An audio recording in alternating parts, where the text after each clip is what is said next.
streaming. Now, hopefully, good morning. This is just started streaming, and I don't see anything that says go live. So, fingers crossed, I am here. Hello. I don't want to do anything on here until somebody can confirm it for me. I know that sounds stupid. I'm a bit reluctant to confirm this. I'd say start at the minute until I can do it myself. Go check on YouTube. I can do that, can't I? It's modern day live age, and yeah, I am live. That's good. Only takes me a while to do it. So first minute in. Hello, good morning. Thank you, anybody who's going to join me. I'm going to do the noisy bit now that I finished off a little.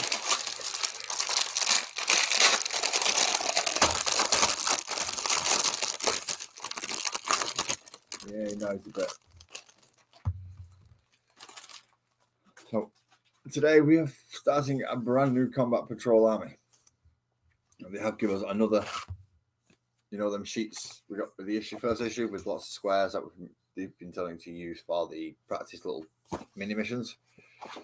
We get another one today, which has got the grass thingy on one side again and the industrial side on the other. So now you put two of them together, make a bigger board, which is probably going to, it told us to do at the end of the last issue, I'm sure it did. It's probably going to tell us to do at the end of this issue as well.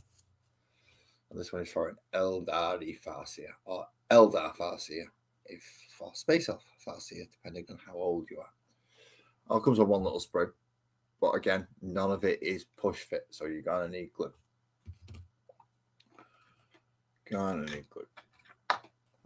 I'm just going to clear mine out in my usual off-camera way. Good morning, Louise and Jenny. Good morning. Well, I'm going to build mine now on camera so you can go, right, oh, no, right, that looks awkward. That bit looks like a pain in the backside. I see what he did there, right. So you're going to get a quick put together now. So don't worry, Al. You get to see it and then know what things not to do. So in this issue, it's going to go through the building of the Farseer. It's going to paint the Farseer, which I'm not going to do because I'm looking to get more Eldar, and then I've got to choose a colour scheme for them. Good morning, Joey. I mean, you're up early. You're always up early. So after you've finished painting the Eldar, it'll tell you to move on to the reading section, which will tell you about the Eldari, the Immaterium, and the Mind War. I'm not sure what the Mind War is. It's going to give you a little bit of information about collecting the Farseer, and then we do have a play section on this one, which is behind enemy lines, so that should be fun to watch. Really interesting to do because we've only got one Eldar model, so I don't think he's going to be using the Eldar because he's going to lose to everything that we've got for all the other two armies. Pardon me, I need a drink. My throat is like the Sahara at the moment.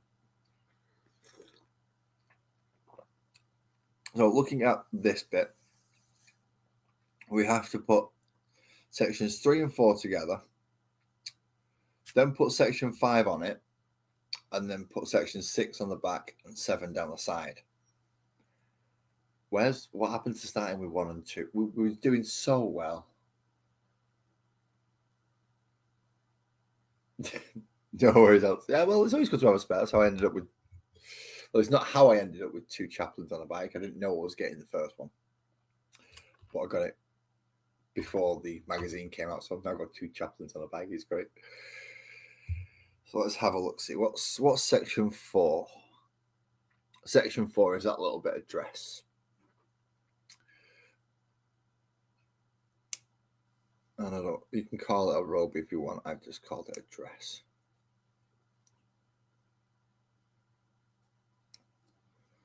I'm not sure which parts of what he's wearing is technically robe, technically dress, technically cloak. Some part might be tabard. Good morning, Twisted. Have you slept? I hope you've slept. Because last I spoke to you, you was about to tuck into a lovely meal. And then I went to bed because it was late. wasn't late, but it was late enough for me to go to bed. So now we have 3 and 4. I'm a bit gutted about this issue, but the really kind people in the shop let me change it because the ankles are all bent on the other copy, which they put aside for me. And I had to tell them, do you mind if I take that other copy because this model's naffed. Now, I probably shouldn't shave off too much of the little things on his feet because he does come with a stylized base, which one of them's, yeah, right, okay, so that one digs into there and that one goes there. How on earth is that supposed to?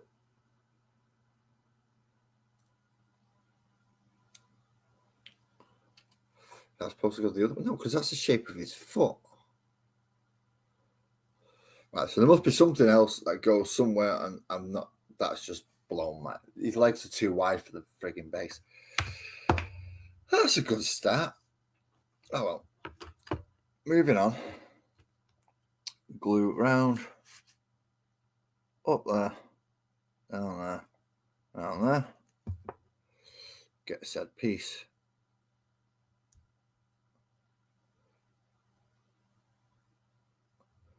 Oh, it slots down nicely. So if you get it on, it kind of falls. You can kind of slide it down into it. That's nice.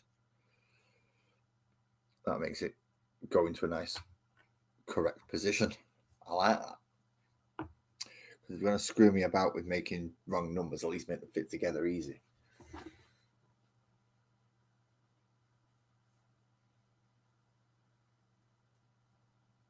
So at least you had some sleep. You've technically, if you've passed out, I don't know if it's sleep, but you've had some rest.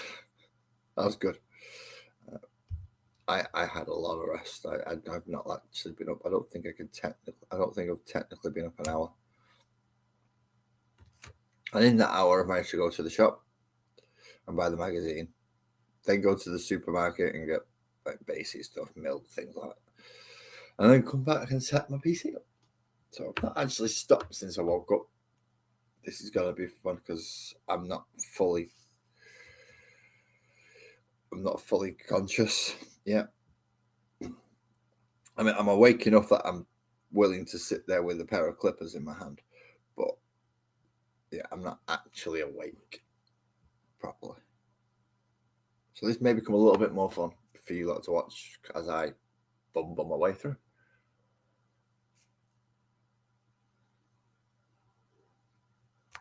So you're doing that bit. See, the front side looks great, and the piece that's going to go on it, it's like, ooh. So you're just working on the back side now. That sounded wrong. You're working on the reverse side now. So that's section 5 gone on now to give him his front. Now we've got a section 6 to give him his back. And on section 7 to finish off his cloak, dress, robe thing.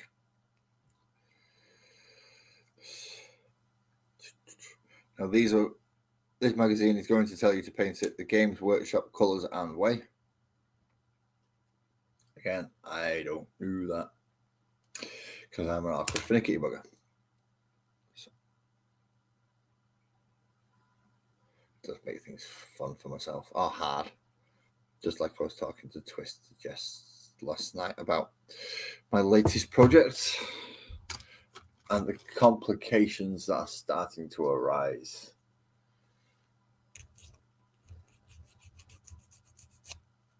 Now this has got a bit of a spur on it that I couldn't clip. I'm going to have to come back at it with a emery board, nail file, whatever you've got that can remove material. Yeah, right. And then just glue around that little square in his chest.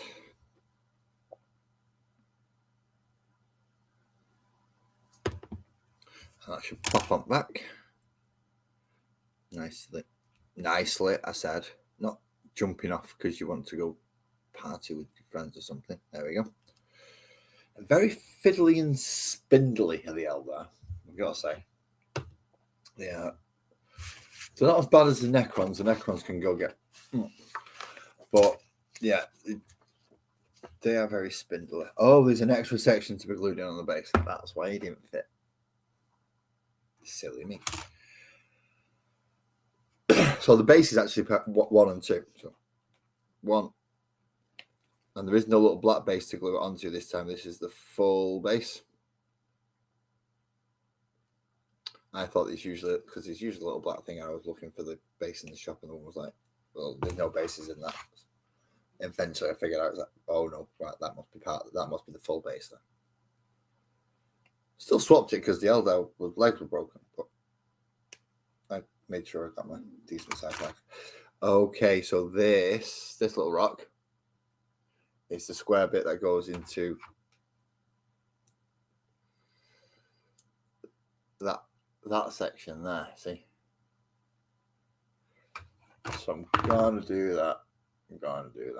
Hey, so don't be sorry, Twisted. I needed somebody to help me get that bit because I was struggling. And I now know why I was struggling, and it's because I've forgotten something that is vitally important to the thing that's there. Have you ever seen one without them? I don't think so. I know I haven't seen them without them. So it's got 7, even though it's right. This is another one. But that might not be a bad idea. Put it on a slightly larger base. Put the 25 mil on the 32 mil, so then you can build it up, and it'll make the Farseer stand taller and bigger. So in the magazine is, get it in right. See, it's labeled there 1. Well, we already know that the base is 1, and the base is 1 on the sprue as well. That section is actually 7. So once again, they can't count, and they've messed up the frigging sprue numbers. The entire thing only counts to 10. I mean, how do you get 2 1s and no 7s counting to 10? And don't be smart ass and say there's a 1 at the beginning of 10. I know that, but it's not an actual 1-1, is it? It's a 10 unit or 10 digit, not a unit digit. But they messed up just doing that. I don't know. Right, where do you want? Right, you want me to stick this flappy bit under the oh God. Good morning, Kirsty. How are you? I hope you're doing all right. Along with Joust. I've spoken to you for quite a while now.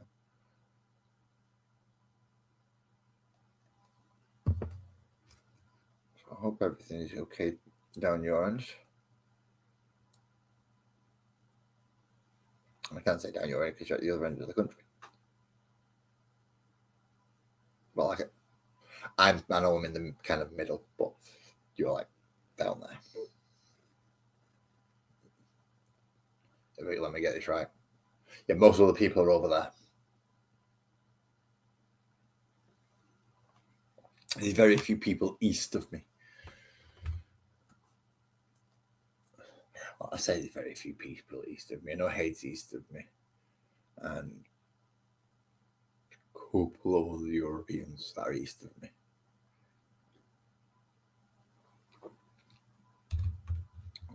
And I want to guess Asians east of me as well. Because that would just make sense because that's where Asia is. Right, now let's put a couple of blobs in here because I want them to stand up properly. And yeah, so the foot that I thought was the dinted one, which is the Eldar's right foot, has kind of got a wedge halfway up it, which slots into the base. So it'll be about halfway up there, and the part you slot him into is only half of his foot, or her foot, or its foot. It's an alien, isn't it? Because, well, it is now. I don't know. I don't intend to be trying to find out. Well, basically, that's a hell of a lot more interest into a model than is healthy for a person.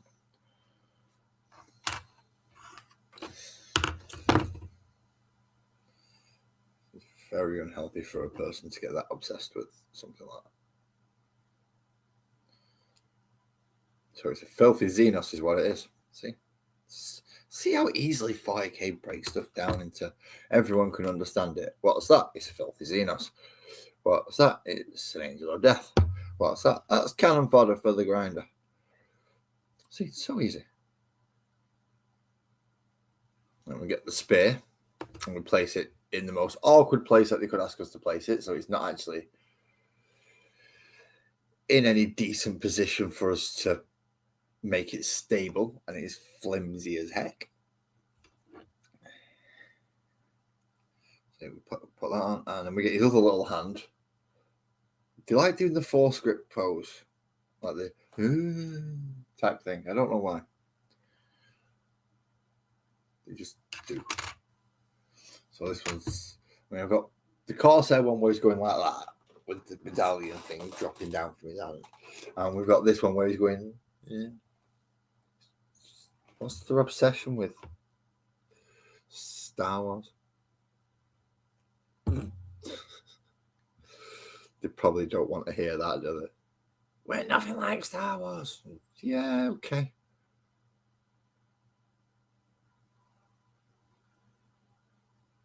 If you say so, Chief. If you say so.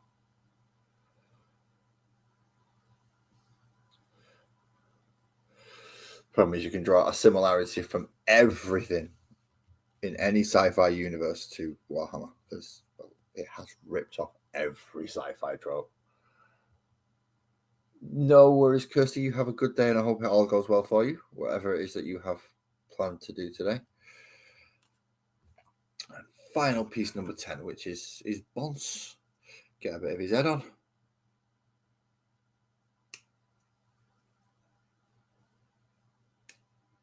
I'm going to say it's a he because of how ostentatious the back headdress is. Well, the Eldar men are very ostentatious. That's one way to put it.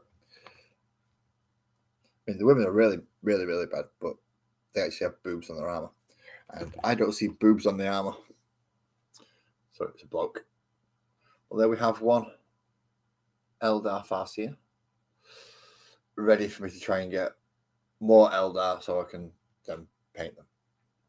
I'm going to fingers crossed I'm going to end up with a lot more than what the Combat Patrol comes with, but it's all going to be pretty much on the same line. So it's going to be a lot more bikes and a lot more wraiths and some Guardians.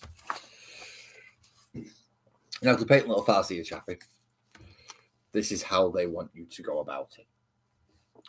So first of all, they want you to base coat the entire model in Mephiston red this time.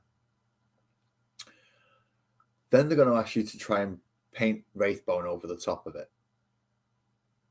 Multiple coats will be needed because you've now put red on the bottom and trying to put a lighter coat over it, and Games Workshop's Wraithbone doesn't cover that well.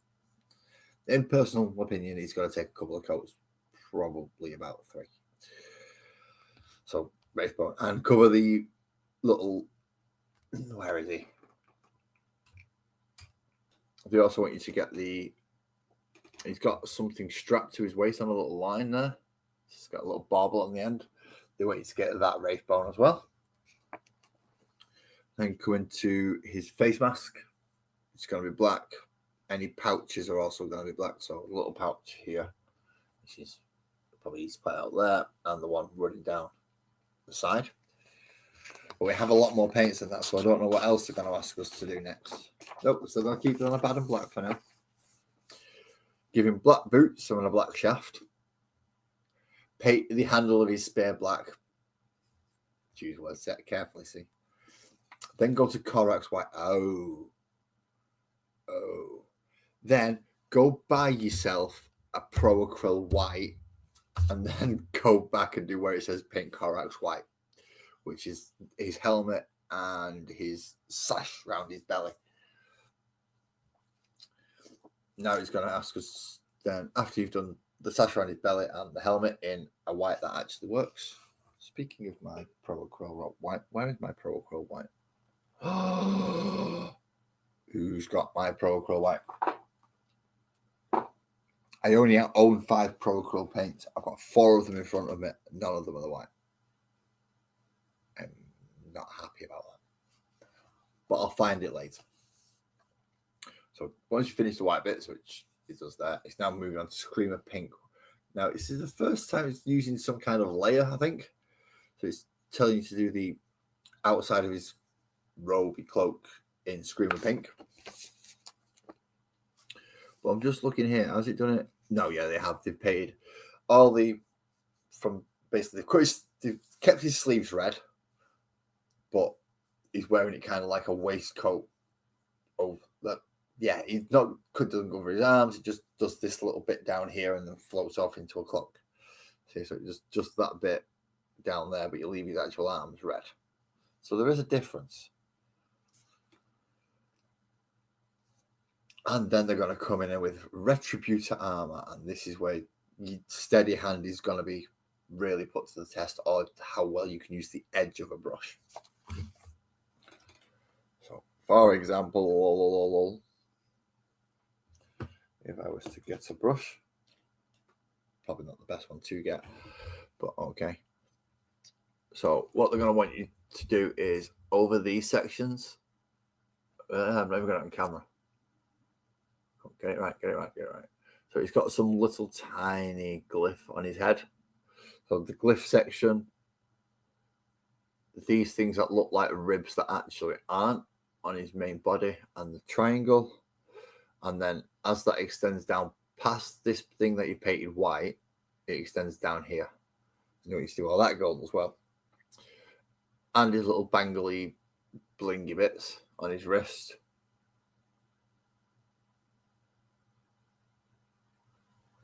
At the top of my screen,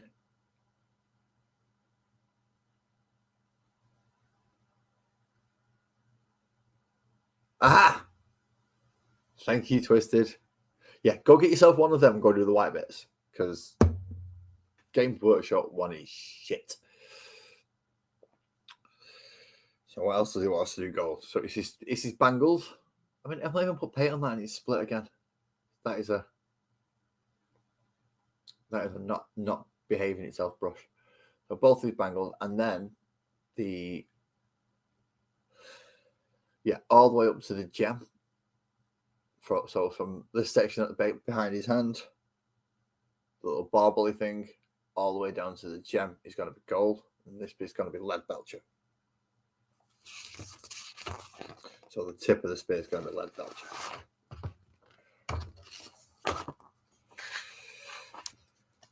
Now we come back with Screamer Pink and McCrag Blue. So we're going to be doing gems by the looks of it.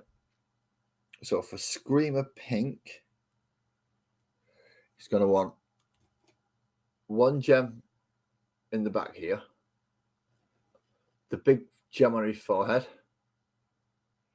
and the gem on the end of his spear here. So they're the ones they want Screamer Pink. The McCrag Blue, this one's hard to actually see, but there is one in the center of his chest here, just at the bottom of the triangle, or kind of in the middle of the triangle. And then the little small one on his belt they want you to do, and the middle of what kind of looks like an Eye of Horus type marking. In the middle of that, there is another little gem. So it's 1, 2, 3 on the front of him there, and then the other 2 gems that weren't done pink on the back. Then the center one pink, big one on his fod, big one on his sword. All nice and pink. If you follow their tutorial, what else have they done? They painted his eyes blue as well. That made absolutely no difference as far as I'm concerned. You could leave them red or paint them blue. That's entirely up to you. I don't think there's much of a difference there. But they're saying once you've finished, it will look something like this little chappy down there. which in fairness is more than good for is higher than standard tabletop standard. If you can get it to look like that. I don't think you will be able to get it look like that with the way that they've told you to paint it. Because I'm looking at some of these and I'm thinking they've give parts of it a wash or a double highlighted layer or something. They've done something a bit more. I can't prove it, so there we go. Now, this next section is going to teach us all about the Eldari and what they are as space elves. Again, I'm only reading the big bit. If you want to read all the little information and find out all the background, that's part of the fun of the hobby. So if you get in the magazine, read through it. If you're not getting the magazine, I'll give you the small taster. But Eldari, the dwindling flame. The Eldari are one of the earliest known spacefaring species, but now they stand on the brink of extinction. After countless millennia holding sway over much of the galaxy, they are now hunted people, relying on their ancient wisdom, their strength, and their powerful technology to fend off many threats to their existence. In fairness, that is just the tip of the iceberg when it comes to Eldari. As a race, they are debauched. And whatever you think a human does on this planet now, crank it up to 11, times it by 100, then cover your eyes and wish that you didn't. They did it in the lore anyway. Obviously not physically, it was just bloody sick. So once you've gone through the technology, which you will cover the advanced technology and how they fight at war. I'm not reading that bit because I've only owned something for you to do. I don't want to spoil it all for you. They'll move on to the next reading section, which is the immaterium, which is the warp, the other side of reality. So the immaterium is both essential and deadly to the many species of the galaxy. Amid this hellscape, ships, information, and pure psychic energy can be relayed across vast distances. But the immaterium holds many terrors too. Long have many of its secrets been lost, and those who dare to use it risk death and madness at every moment. So he's touched the warp a few times. It's how he gets through space travel. It's also where all the nice demon things live that want to possess you. So it's a bit of a two-sided coin, that one, isn't it? It's like, yeah, okay, it'll get me there really, really quickly, but on the way, that thing might come nom, nom, nom, eat my brain and take over my body. It'll save me a couple of months. And that's how they see it. The Mind War. Now, the Mind War actually looks like a story section. So, again, if you get the magazine, read these. They are interesting. They are fun. I just have dulcet tones and you don't want me. I'll spoil the immersion for you. It's not like I've got Twisted's voice or Baltimore's voice or Demon Becker's voice or anything like that. I've not got one of them type of, yeah, I can listen to this. No, I've got one of them. It's like, oh, for God's sakes, it's stuff. So read it yourself because it will make it more enjoyable. So again, they like you doing dice rolls to pick names and stuff.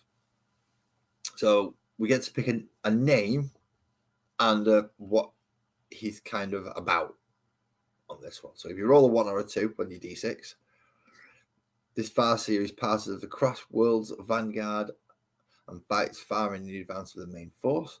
And its name is Iyuthar.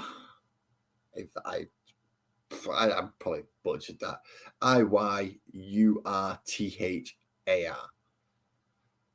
That might as well be Arthur, spelled in a fucking pretentious way. But there we are. To be an Eldar, of course, it's pretentious. If you roll 3 or 4, this Farseer is exceptionally brave, and no place is too dangerous for them to venture into. And they get the name of Galahad. They've really put some thought into it. So we've got Arthur, Galahad, and Mahorian. Fucking really. Arthur, Galahad, and Morrigan. I'm English. I'm aware of Arthurian law. they've just ripped off Arthurian lore to name this anything. As I said, Games Workshop rip off everybody else, and they are the first to jump down your throat for copyright if they feel need. So it's Arthur, Galahad, or Morrigan in a fancy, pretentious Eldar way. But if you've got Morrigan, this Farseer is the wisest of their comrades, and their insight is sought by the greatest leaders. Cheek on that, eh? Can't even think of their own bloody names.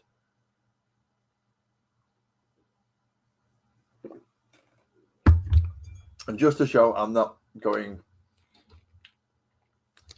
Eartha, Galahad, Mahorian, Arthur, Galahad, Morrigan. Anyway, no point getting worked up over stupid names. Let's see what this Eldar can do. So we have a data sheet. Now we've not got any, the little, where have they gone? They're up here somewhere. We've not got any of these yet for Eldar.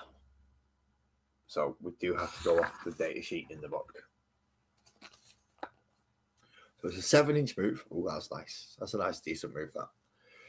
Toughness 3, not great. Does have a 4+ invul though, which is nice. Going to keep him alive longer. Going to keep him alive a lot longer than he's safe because it's a 6+. So you'll be using that 4+ just as his normal save. 4 wounds, which is not that many, seeing as this is a leader. This is a character unit. A leadership of 6, an objective control of 1. You don't expect them to have good objective control because they're going to go in a unit that's going to have better objective control. For ranged weapons, we have a choice of 3. Okay, so the spear can be used as a ranged weapon. That's nice. So first one is Eldritch Storm, his equivalent of Smite, 24-inch range, randomly generated D6 attacks. It has the blast and psychic keywords, so you can get more hits out of it if it's a larger unit you're aiming at. It'll hit on a 3+. Its strength 6. Armor penetration is -2 and D3 damage. See, that's not a bad shooting attack. It's not brilliant, but it's going to take out elite infantry. It's going to take out standard infantry. So termagants are not going to like that at all. But even the Space Marines will struggle against that type of profile. A shuriken pistol. Now, this should be like the standard Eldar sidearm type gun. 12-inch range, assault, and pistol keywords. 1 attack, hits on a 2+, so it's much more accurate. So it's accurate, more accurate than the Eldritch Storm. Strength 4, -1 AP, 1 damage. So it's the same as kind of a heavy bolt pistol. So yeah, it's kind of just the standard sidearm for Eldar in this case. Same as the bolt pistol, heavy bolt pistol is what comes with the Space Marine. The Singing Spear. Now, this is a bit of a different one. It's assault and psychic. Sorry, it's assault and psychic, which is so right. So you've got 2 assault weapons. One's assault pistol, one's assault psychic. You've got 2 psychic weapons. One's assault and one's blast. So you've got quite a varied selection of shooting to go going on with. Oh, and the strength. Wow. So it's just 1 attack at 12 inches with the Singing Spear. 2+ to hit, but it's strength 9. No AP, which is weird. And then a straight flat damage 3. That doesn't make sense why it's got no AP. It's a spear. Its entire purpose is pointing thing at long range. Didn't. Oh well. So let's see if it actually gets. No, it's actually worse. The Singing Spear is worse in melee than it is at range.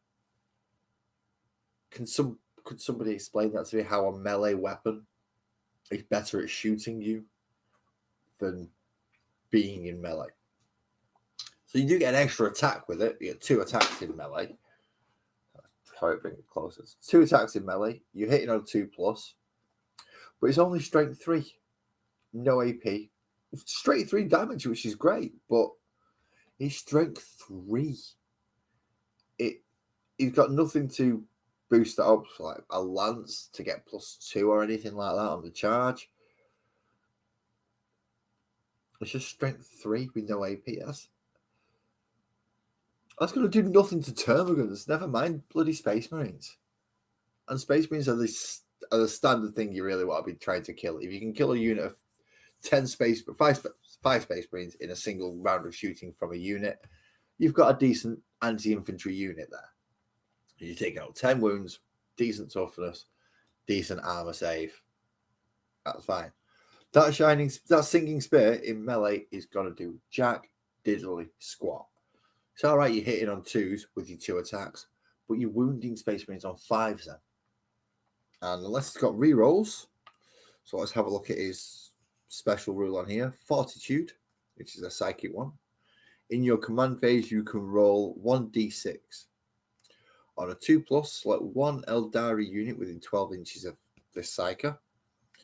Until the start of your command phase, each time an attack targets that unit, subtract 1 from the wound roll. So his special rule is to make them tough and not to make them deal more damage. So that is not a good weapon as far as that. You want to keep him away from close combat. You've got Marines with flamers, Terminators with power fists, and Tyranids so far. Pretty much everything you've got so far before this model wants to steam in and smash stuff in the face. The next model to give you is something that wants to stay the heck away from all that because he will get smashed in the face. Okay, I didn't make these. I didn't put these together. I'm just reviewing it. So scenario 17 is behind enemy lines. They've made you flip it over this time. They don't want you to use the industrial side. They want you to use the aggressive side. So then when you've put it out, you've got an entire termagant spawn point 1, termagant spawn point 2. That doesn't sound good. So deployment. In the desperate battlefields of the 41st millennium, every advantage is keenly sought. Just as massed ranks of troops risk their lives in open war, so do lone specialists who infiltrate behind enemy lines searching for any advantage in the coming fight. Oh no, he won't. Good morning, Zach. Good morning. Yeah, you're right, Twisted. He won't like a Judicio with some sword bros. No, he just won't like a Judicio. The Judicio is going to fight first, and then he's going to decapitate him. You have not seen the Eldari Farseer before. It's the one, I don't know if it's still available on Games Workshop site, but it was available from the Combat Patrol until they took it off sale because they're now putting a new Combat Patrol out there. But if you're lucky enough to still get the old Combat Patrol with the Wraith Lord and the bikes, you'll get this Farseer in it. And obviously, if you get issue 21 of this magazine, you'll also get this Farseer. It does come with quite a nice little stylized base as well. Like it's molded, but it looks nice. I've just been through his stats. His stats are shocking. His stat, I'm hiding him behind the biggest wall I can find if it's my wall. But he's going to get blown to freaking hell. So either that or a Gretchen's going to come up and slap him across the face and knock him out. Maybe not a Gretchen. Where was he up to? Oh, yes. How to deploy in this mission. In this scenario, the Eldari Farseer is deployed on the location shown, which is down here, basically, right in the middle on the far edge. At the start of each of the Tyranid players' command phases, they must roll a dice. On a roll of 1, 2, or 3, they deploy a unit of 2 termagants at spawn point 1. And a roll of 4, 5, or 6, they put 2 termagants at spawn point 2.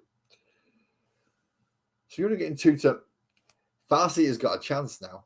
He can 24-inch blast the little things away before they can get, hopefully. So, how to win?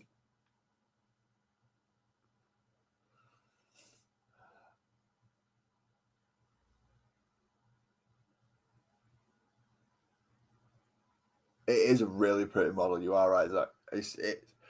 But this is actually, no, it's not my first Eldari because I've got a Corsair that I could use for a Farseer as well. If I can remember where I've put. I think I've already actually put together about 3 or 4 Corsairs. I should still have about half a unit somewhere just waiting to be put together.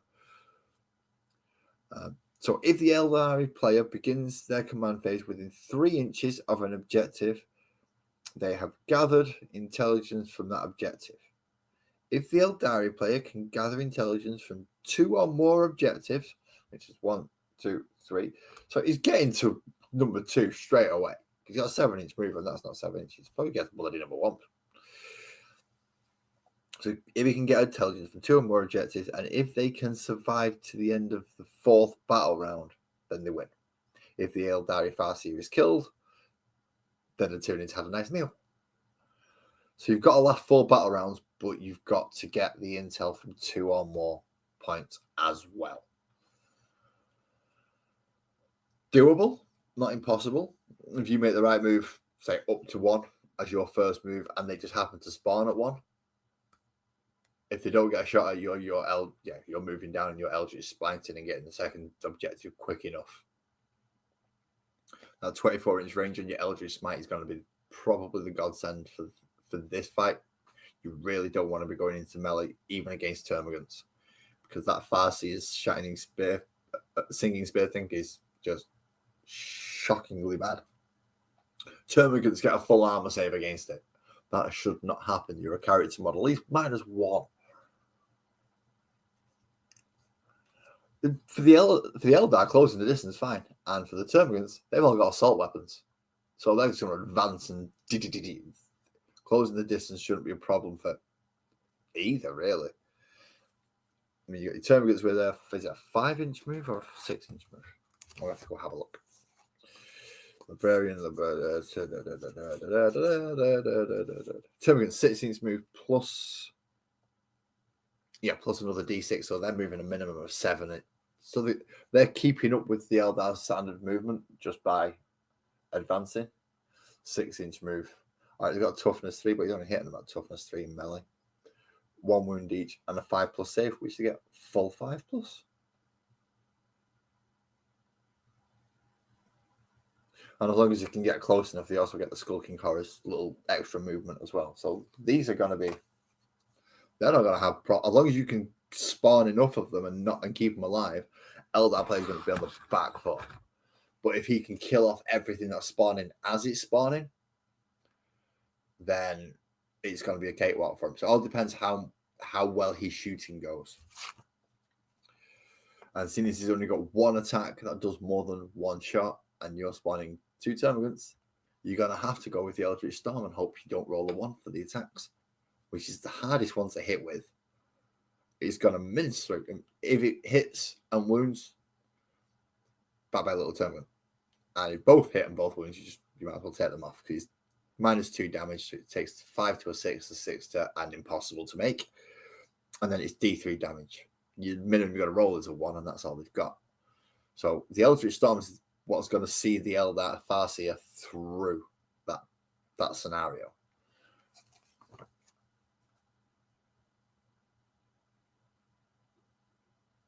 Yeah, because he's got no AP on its bloody melee and no AP on its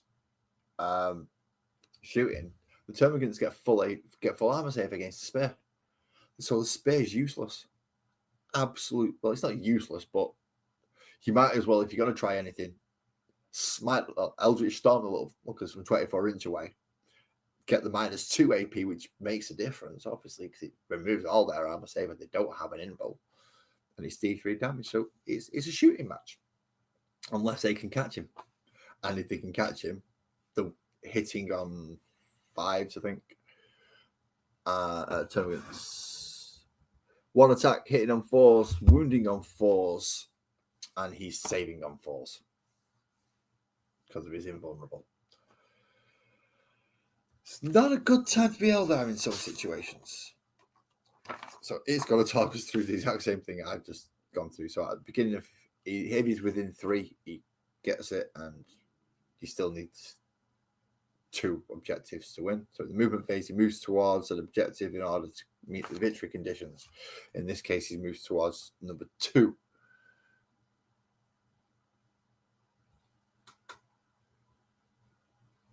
Yeah, exactly. That space should at least have an AP -1. Even an AP -1 would just make it a little bit better, taking termagants down to a 6, whether it's range or melee.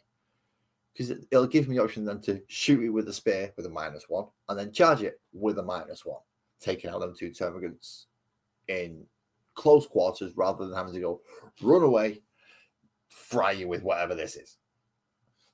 Which is important. You want to get a bit of everything in there if you can. So what they've done is they've ran him towards number 2. I would have probably advanced him up to number 1, thinking there's no termagants, and if they spawn down here, they can't even shoot me.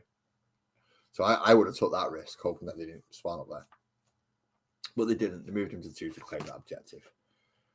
There's nothing in front of him in his charge phase at the minute, and there's nothing for him to shoot at. So a movement and getting to within 3 inches of an objective, that's the first turn for the Eldari. He's got nothing else to do. Tyrannid's command phase, however, they roll the d6, find out which deployment zone they're spawning 2 termagants from. Then they get the movement phase to move them up towards him. Obviously, they have got assault, so you can advance, and then you've got an 18-inch shooting range on your weapon. And if you're within 12, you can risk a charge if you really want to. I would, in all fairness. I don't see any reason not to. So as they've put it here, they've rolled a 6. They spot on that spawn point 2, which was down there. Because the Eldar's gone in the middle, both had equal chance of hitting him, so that didn't help. They've moved and advanced to get much closer, I believe. Nope, they've just moved. So they spawned in that section, and they've put him right at the front. So that's proper greasy. If you go back to where they showed us, see how it's got the spawn points here. They've literally spawned them right there. So they've done the greasiest of greases with deployment. They've pushed him as far up into the middle and as far forward as they can. Even a little Eldari dude had to start all the way at the back edge of the board. No. These get to go right to the front of their deployment zone. That's greasy. So they've gone to the front of the deployment zone, moved 6 inches forward, which gets them near enough halfway across the board at this point. They've already just come alive. I can't move that fast when I get up. And now they're going to be within shooting range and charging range of him. So they're going to pop off a couple of shots. Newly spawned termagants make haste to move all freshly. Move towards Farseer before shooting them with their flesh borers. They manage to inflict a single wound. So it's down to 3 now. And then after inflicting the damage, the termagant's going to charge him. Now, he's only got 2 attacks with his spear that does naff all. And they've got 1 attack each.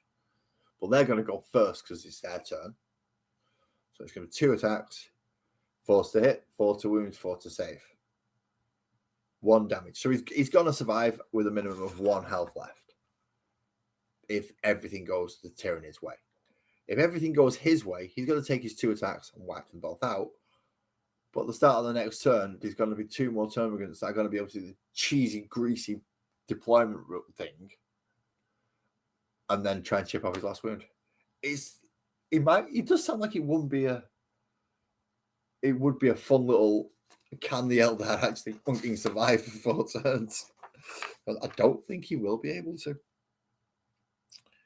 But saying that, we've just come to the end of the magazine. See, if the Eldar win, then he goes and has some kind of weird dancing shamanistic ritual party.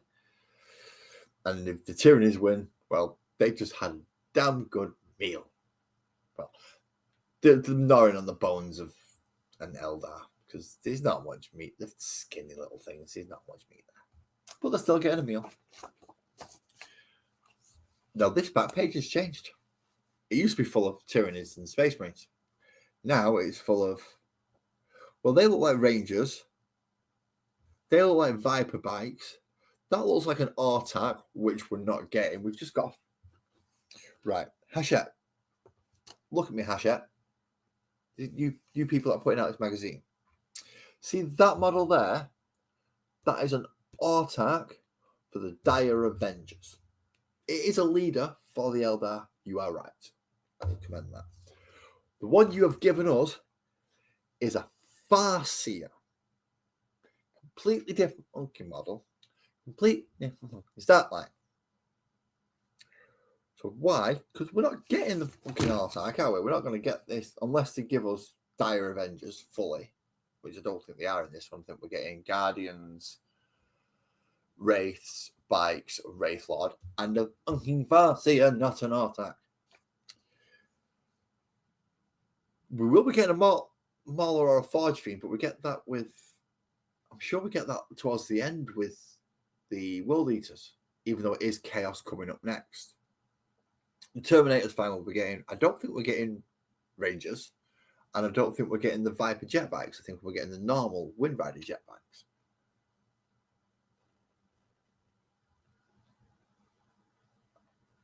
So most of these models from the Eldar side, we will not be getting.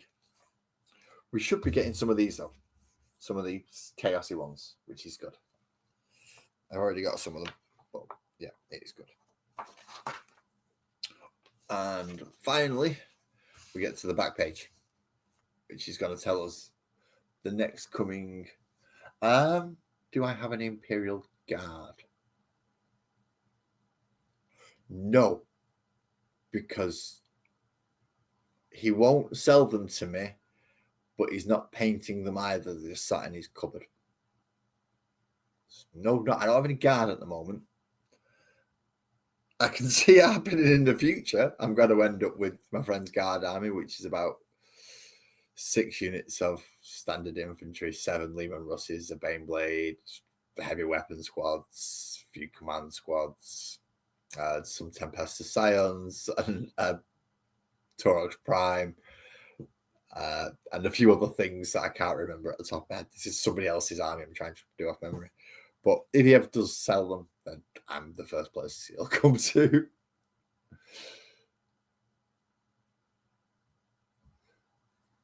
Well, but we'll come back to that in a minute, Zach, because I do have a plan for what I'm doing with the entire Chaos collection that's going to be coming with this.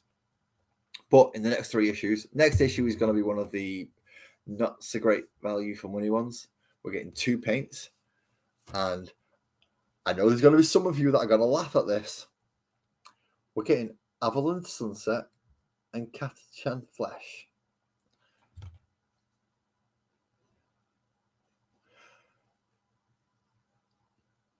Yeah.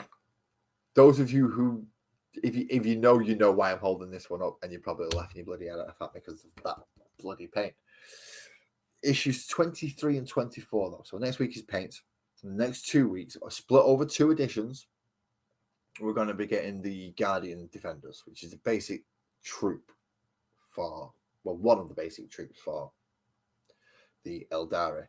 Now, you can build them as Guardian Defenders or the other type of Guardian, which doesn't take the heavy weapon platform and is more aimed towards the Ennead and the Eldar God of Death route. Which, if I do get Eldar, I will end up with that triumvirate of the Ivrain, Ennead, and the Visage, I think it's called. Good afternoon, Lee.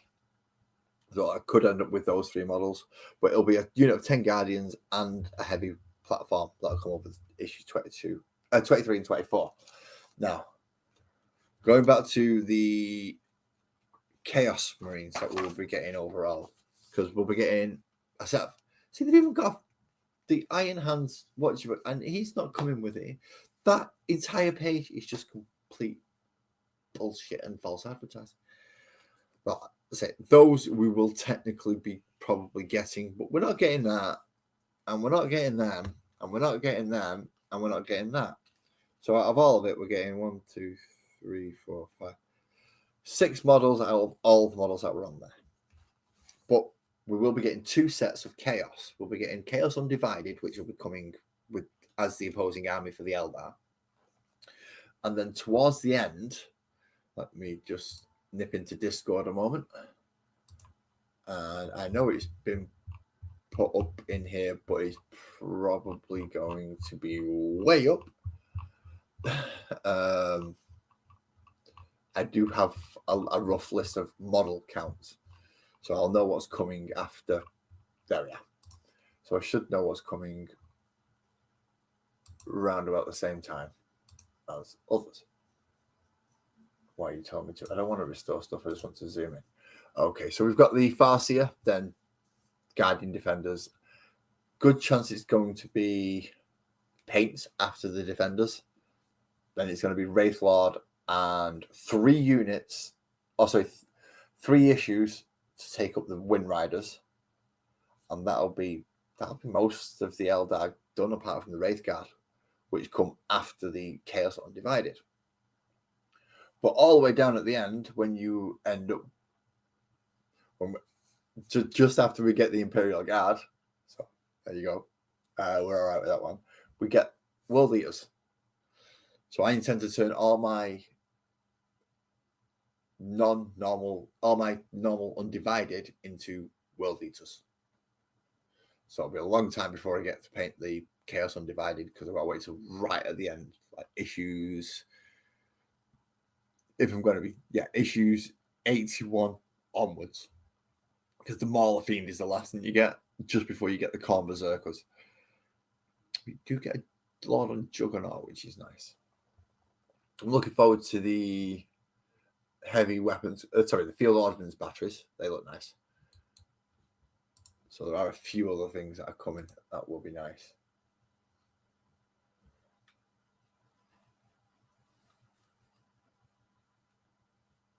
Not a problem, Lee. That's not a problem.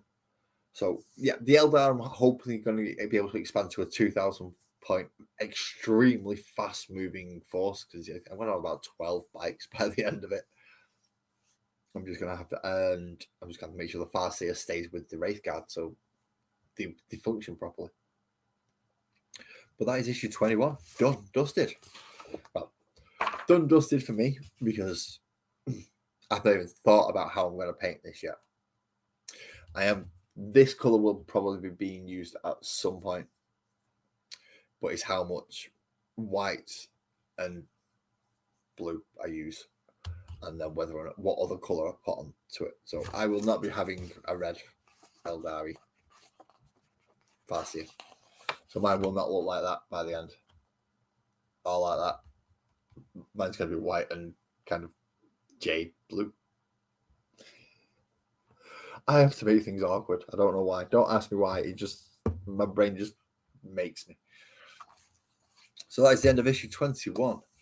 It does tell you to use the Corax White. If you can use the Corax White and you're happy with it, go ahead. I can't tell you not to, nor should I. However, if you're frustrated with the Corax White because it's a shit paint, then Pro Acryl, I've not had any troubles with. A decent white primer, just get a bottled version like so, and that should work as well. Ooh, no, that's too small. Never mind. I'm just thinking about 2-inch by 6-inch thick roots at the minute. Don't ask. I'll cover that on more an appropriate time. My head's just west. I've not been up long. I need to wake up properly. First cup of tea's not even been drank. It will be a nice read. What I've read from it, because I went through lots of others, so I've read too much of this stuff. But please enjoy. Do give it the read if you've not read it. Go through the story sections, go through the lore sections. They are quite interesting, and they give you little in-depth, little snippets to make the characters come more to life rather than just be plastic things on the table. The one I'm looking forward to doing, I've got my morning tea, I've not got my morning coffee, but the little scenario I'm looking forward to doing is sending them two against each other. So we get Eldar Psychic Commander, Space Marine Psychic Commander. I already know who's going to win. He's going to knock 7 bells out of the Space Marine's going to knock 7 bells out of him. But it'll still be interesting to find out how long Eldar can survive before he gets 7 bells knocked out of him. I could be cruel and throw him against Lazarus, but in fairness, I don't think. In fact, the Eldar would fit on his base while he's on it, I think. Let's put his base down. Put him on his base. And yeah, the Eldar does actually.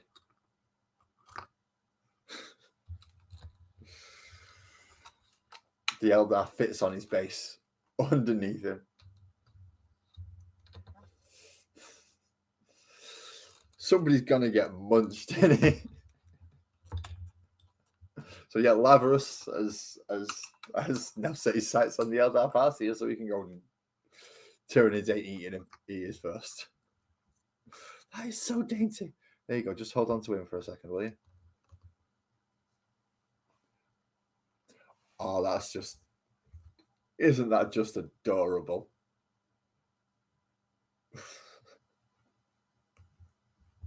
I know, it's silly, isn't it? No worries, Twisted. Stomp. Well, the thing is, this is a Dread Bear. This is a Space Marine Bear. So, no stomping from the Space Marine Bear. He's going to, by the looks of him, shear through him with his Brutalis claws. Because it is a proxy for a Brutalis Dreadnought. Yeah, he's just going to shred through with those claws. That's funny. But I will be finishing the bear off on Mondays as normal. Next Wednesday, I'll be back onto the second issue of this, which will be Paints. Joys. Really, really long episode for that one. But after that, it's going to be Guardians, which I'm still not going to be able to put together. So we're on a nice 2-week break by the sound of it, putting models together. So I might actually plan some of this. I say. I may not. Probably not going to. Yeah, he's a big old boy. But if you want to see how that goes on, and because a link where I got it from on Mondays into, if you check out the more recent models and musings, anything where it's very bad bear pun, you should have a link to the site where I got him. But he is a custom model. I reached out, I spoke to Roast Den Hobbies, and I asked them for something that was bigger than what was their standard model that was on sale. So the price you see on there is not for this model exactly, it's for one that's this big instead. So you'll get a Redemptor Dreadnought size one, as opposed to one that would eat a Redemptor Dreadnought. So yes, it cost me more than what is on the available on the website. But the one available on the website is the same model, just in its normal scale. I'm just a nutter and wanted it huge. So thank you, Zach, for joining us today, and Twisted, and Kirsty for the brief moment you was in, Joey. And I never missed it. I always miss someone. Lee's pottering about somewhere, because I know Lee's pottering about somewhere. Al, I believe, he's got me on listen-only mode now, because, yeah. And Elsie went earlier, so we're okay with that. I will say thank you again, over and over again, because I'm grateful for you people coming, to all you watching me and spending time with me. I've been going for over an hour now for what should have been a 20-minute magazine. So the fact that you put it up with me is like, you deserve a medal just for that, if not a knighthood or a sainthood. So enjoy the rest of your day.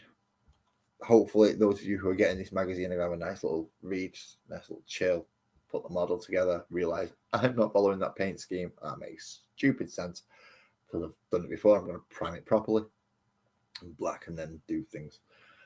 And enjoy your little Termagant against Farseer mini match. I wish I could have played it out properly on here, but my desk is too small to get the full distance of the map, so I can't. And this camera doesn't like going anywhere else. I'm glad.